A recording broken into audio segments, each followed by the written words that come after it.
जब वो सिर्फ 3 साल के थे तो पिता से बैट लाने की विराट कोहली ने जिद की। बचपन में बैट तो प्लास्टिक का था उनके पास, लेकिन क्रिकेट के प्रति विराट का जो जुनून था वो फौलादी था शुरू से ही। वो टीवी में सचिन तेंदुलकर को जब खेलते हुए देखते थे तो कहते थे मैं ऐसा ही बनूंगा। अपने जुनून को पूरा करने के लिए विराट ने सब कुछ झोंक दिया। या जब वो 17 साल के थे तभी एक रणजी मैच के दौरान सोचिए उनके पिता का निधन हो गया। विराट गम में डूबे थे, लेकिन उनकी टीम तब संकट में थी, तो अपना दर्द पीछे रखकर टीम को बचाने दिन भर बैटिंग की और फिर मैच खत्म होने के बाद ही पिता के अंतिम संस्कार में पहुंचे। घरेलू मैचों में विराट के दमदार प्रदर्शन ने जल्द ही उन्हें भारतीय टीम में जगह दिला दी। ये वो दौर था जब सोचिए सचिन तेंदुलकर अंतरराष्ट्रीय क्रिकेट से जा रहे थे और विराट छा रहे थे। हर फॉर्मेट, हर मैदान पर विराट रनों की झड़ी लगा रहे थे। लोग कहने लगे कि सचिन का उत्तराधिकारी मिल गया है, लेकिन बीच में उनका फॉर्म बिगड़ा तो ढेरों उंगलियां उन पर उठने लगी, उनकी आलोचनाएं होने लगी। 3 साल तक शतक नहीं लगा तो लोग विराट को जिद्दी और घमंडी तक कहने लगे और क्रिकेट छोड़ने तक की नसीहत देने लगे। लेकिन विराट डटे रहे, वनडे करियर पर ध्यान देने के लिए टेस्ट T20 छोड़ दिया। आज विराट के नाम सचिन के बाद सबसे ज्यादा 83 शतक है और वो लाइफ का फंडा देते हैं। जिंदगी में रुकावटें आए या लोग सवाल उठाएं, लेकिन कुछ करने की आपने अगर जिद ठान ली है तो उस पर डटे रहिए, आपको कामयाबी जरूर मिलेगी। लगातार दिल्ली में प्रदूषण बढ़ रहा है और मुंबई में भी प्रदूषण बढ़ रहा है। ये तस्वीर आप देख रहे हैं, प्रदूषण की तस्वीरें मैं आपको दिखा रहा हूं, ये आलम है। अगली तस्वीर मैं आपको दिखाऊं और यही स्थिति दिल्ली में है और दिल्ली में बाकायदा प्रोटेस्ट हुआ है लगातार बढ़ रहे प्रदूषण के खिलाफ।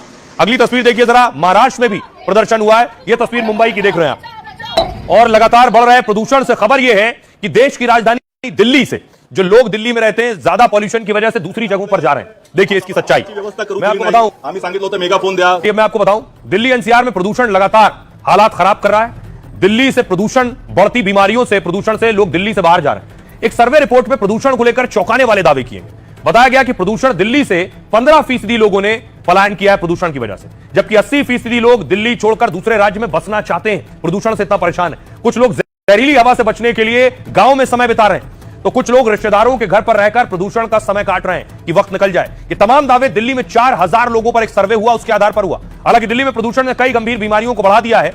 अध्ययन में पता चला कि PM 2.5 शरीर में सूजन को बढ़ा रहा है और इससे शरीर में शुगर को नियंत्रण करना मुश्किल हो रहा है। शुगर बढ़ने से कई जानलेवा बीमारियों का खतरा बढ़ जाता है। प्रदूषण वाली हवा फेफड़ों पर एक दिन में 10 से 12 सिगरेट के बराबर है और इसकी वजह से दिल्ली में खांसी और सांस के मरीजों की संख्या बढ़ गई है। फिलहाल दिल्ली में प्रदूषण से लोगों के पलायन का भी दावा हो रहा है।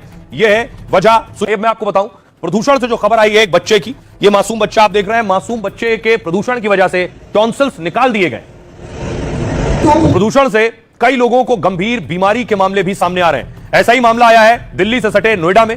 यहां दावा किया गया कि बच्चा प्रदूषण की वजह से बीमार हो गया और यह बीमारी इतनी बढ़ गई कि उसके टॉन्सिल्स निकलवाने पड़े। टॉन्सिल गले के पीछे का हिस्सा है जो रक्षा कवच की तरह काम करता है। यह शरीर को संक्रमण से बचाने में मदद करता है। परिवार का कहना है वो पहले हरियाणा के हिसार में रहते थे, लेकिन 2 साल पहले वो वहां से आकर नोएडा में रहने लगे। यहां आते ही बच्चे को लगातार एलर्जी रहने लगी और नाक बंद रहती थी। थोड़े समय के बाद ही उसे सांस लेने में दिक्कत शुरू हो गई। सोते समय बच्चा खर्राटे भरता था और निगलने में दर्द या बेचैनी होने लगी। कई जगह इलाज के बाद भी हालात सुधरने के बजाय बिगड़ते गए। हालात इतने बिगड़ गए, इतनी खराब हालत हो गई कि ऑपरेशन करना जरूरी हो गया। डॉक्टर ने बताया लगातार प्रदूषण के संपर्क में रहने से टॉन्सिल बढ़ गए हैं। नाक के अंदर सूजन बढ़ने की वजह से बच्चे को सांस में दिक्कत हो रही। ऑपरेशन ही इलाज था, इसलिए प्राइवेट अस्पताल में ऑपरेशन कराना पड़ा।